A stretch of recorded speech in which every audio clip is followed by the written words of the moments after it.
All right, welcome to The Explainer. Today, we're jumping into the science and the massive business behind one of humanity's oldest quests, slowing down aging.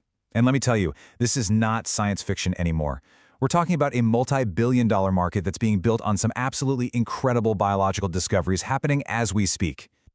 So here's how we're going to break it all down. First, we'll talk about what the real goal is here, something called health span. Then we're going to zoom way in, down to the cellular level to meet these so-called zombie cells that are a huge part of why we age. After that, we'll look at the amazing new therapies designed to take them out, check out the massive market that's exploding around this science, and then we'll wrap up with a much-needed reality check. Okay, first things first. We have to understand that there's been a huge shift in how we even think about this stuff. When scientists talk about anti-aging now, they're not just trying to make us live longer, they're trying to make us live better. And that brings us to the question that is at the absolute heart of this whole longevity revolution. It sounds simple, right? But how we answer this is changing everything. Medicine, technology, and how we even plan our own lives. So let's break this down. Lifespan, that's easy. It's just the total number of candles on your birthday cake. But health span, that's the number of years you live in good shape. You know, feeling good, thinking clearly, free from all those chronic diseases we associate with getting older. The whole point of modern longevity science isn't just about adding years to life. It's about adding life to those years. It's about staying vibrant and functional for as long as possible. So the big question is, how do we actually do that? How do we extend that health span? Well, to figure that out, we have to go deep inside our bodies, down to the microscopic level, and see what's really going on inside our cells. Okay, so a huge piece of the aging puzzle is this process called cellular senescence. You can think of it like an emergency brake for our cells. When a cell gets damaged or stressed, it slams on the brakes and stops dividing so it doesn't become cancerous.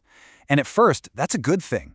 But the problem starts when these cells that have hit the brakes just hang around.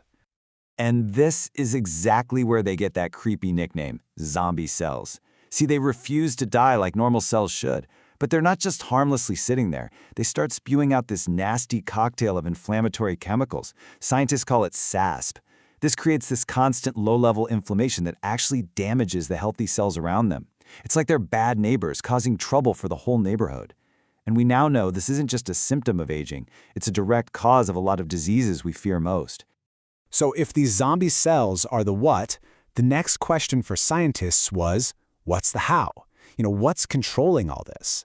And they found a really critical pathway called mTRO. Just think of it as the cell's master growth switch. It's the command center that tells our cells when to grow, when to divide, and when to just survive. So here's how the whole mechanism seems to work. When we're young, mTOR is cranked up, helping us grow. But as we get older, having that switch stuck in the on position can actually speed up aging.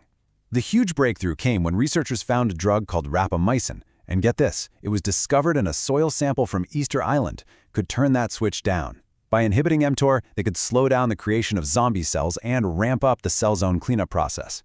This discovery just blew the doors wide open for new therapies. Okay, so now that we've identified the bad guys, these accumulating zombie cells, what are we going to do about them? Well, this is where the science gets really, really cool. There are two main strategies emerging right now. On one side, you have senolytics. Think of these as targeted assassins.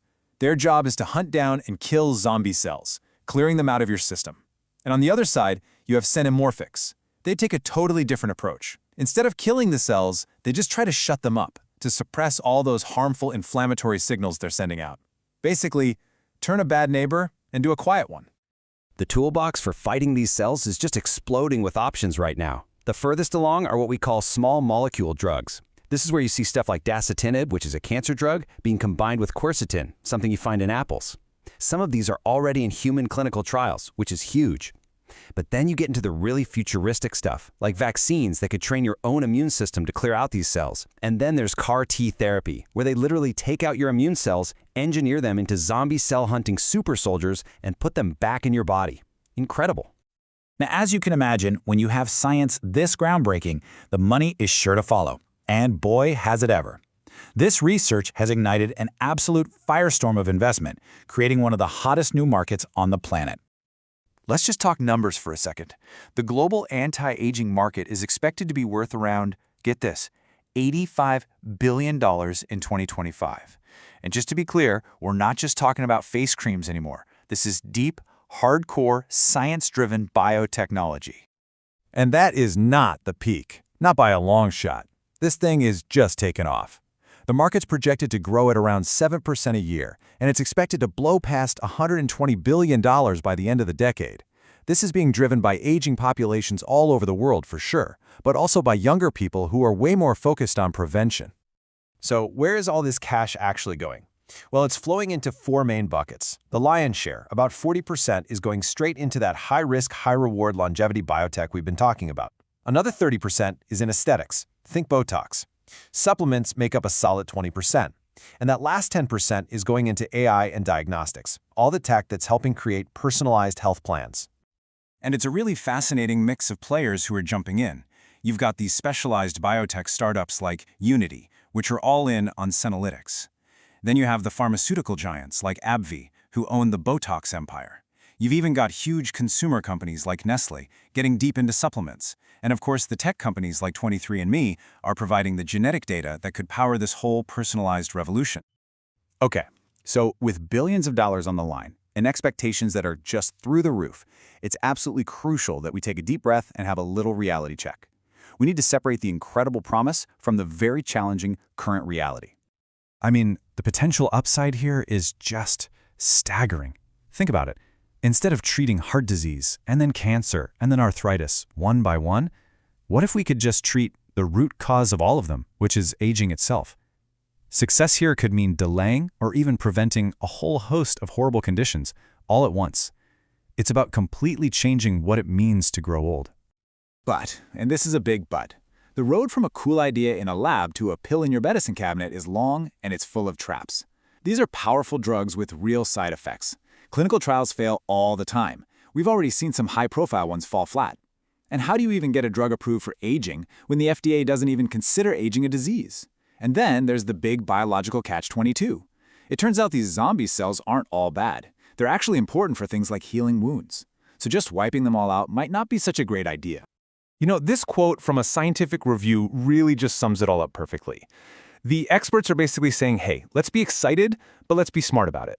The idea of one magic anti-aging pill for everyone is probably a fantasy. The real future here is almost certainly going to be highly personalized medicine tailored to your specific genes, your lifestyle, and your risks. So all of this leaves us with one last massive question to think about. If this stuff works, even a little bit, the impact goes way beyond just medicine.